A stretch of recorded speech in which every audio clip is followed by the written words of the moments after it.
And with a newcomer and a new it doesn't matter debutant. because I really like the story there. I would probably like Karan Johar, as you mentioned, to take it on. Like, okay, I'll be most happy. I wouldn't complain there. But then you wouldn't be able to come in and step in and say, look, I'd like to do it like this, or I'd like the editing to be done. It's because there have been allegations that this is what you do. You get so involved, which I think is a great thing. Yeah. But like a director may not necessarily, that you get so involved that you step into everything and you're involved in the editing process. I've never stepped into the editing studio. I mean, things morph. You know how stories spread, and it might be one thing, and by the time it comes to the 50th person, it's another thing. You know how it is industries. In fact, I don't even necessarily watch the film until at least there's one rough edit ready, so I can watch it continuously start to end. I can't even watch a half-done film. I'm like, no, finish it. Let me watch it after.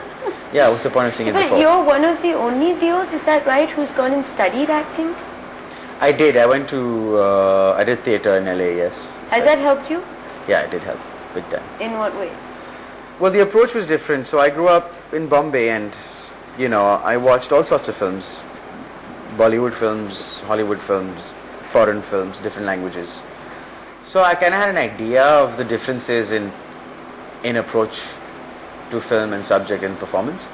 And LA, essentially, because the approach was different to what it is over here, kind of opened up my worldview, for one thing. And second thing, it kind of, you get that much more uninhibited.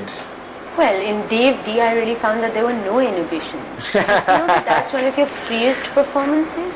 It was definitely one of the easier ones, I suppose, because... Easier ones?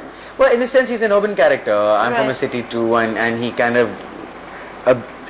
he gets obsessive and he gets addicted, and I've kind of been through that phase in my life. So it was a lot to do with going back into my own life and remembering, okay, yeah, this is what I did, and okay, this is... Surely that's not easy. Easy in that sense, not that it was easy.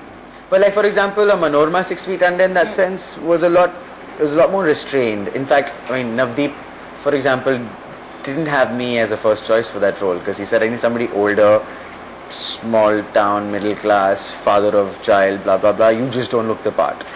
And it's only because I got him the producer that he... And you grew the moustache and you went, he asked me, now oh, I fine. look the part. He only said, okay, oh fine, he's getting me money, okay fine, I'll give you the role, will you grow a mustache for me, and maybe you look older. So you chased that film because you liked the script? Yeah, oh, yeah. And Navdeep and me are friends, and we'd known each other for 4 years before that. Right. So finally he said, sure, grow the mustache, and I knew that I could do it because Where does this confidence come from? The knowing that you can do something like this when the director is going, I don't think you're the right choice. Where does this come from? It's being judged. So like, even when I entered the industry, I knew that people were looking at me as, okay, he's from a film family, there's a particular type of movie, so he's going to do just that. And he looks more like Dharmendra than his own, than Sunny and Bobby. So I knew that's what people were saying about me, and obviously I was expected, but I knew something else. I knew that I was going to do my own thing. People don't know that. So that was one thing. Then the experience of Sochanatha, which became like a cult hit, it did well on DVD and TV.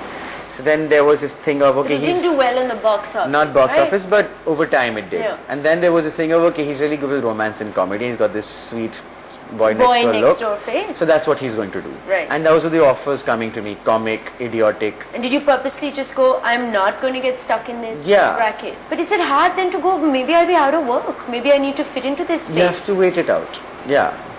What's the point of working if you're not happy? You might as well do something else. But sometimes, this is what I mean, this is my question of where does this confidence come? Because sometimes the perception that you have of yourself may not be the right one. Do you see what I'm saying? True. That's true. Chance you take.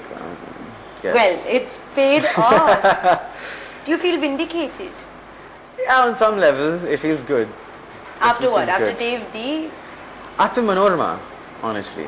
Because even though Manorama again became one of those DVD hits and stuff. DVD king. And I knew that they were good films, and I was vindicated when they became DVD hits. I was like, that's my point proven. That people will appreciate this. What about box office success? Because then obviously your money is going to go up, Well, that's where it was so good that UTV did my last two films, because they were not going to leave any stone unturned in terms of marketing and release. And did you get a fat pay packet as well for that? I got a decent, not fat, no, not compared to what the money. What the rest of the world. Listen, you're the cover of indie cinema. Okay? Yeah, Don't forget independent this, guys never hello. make money. They just give it all and then somebody else takes all the money. Compared to the 2 rupees that indie cinema makes, you're supposed to like not, you know. Well, the last two didn't make 2 rupees. So then there you now go. I'm going to charge. Oh, I like this.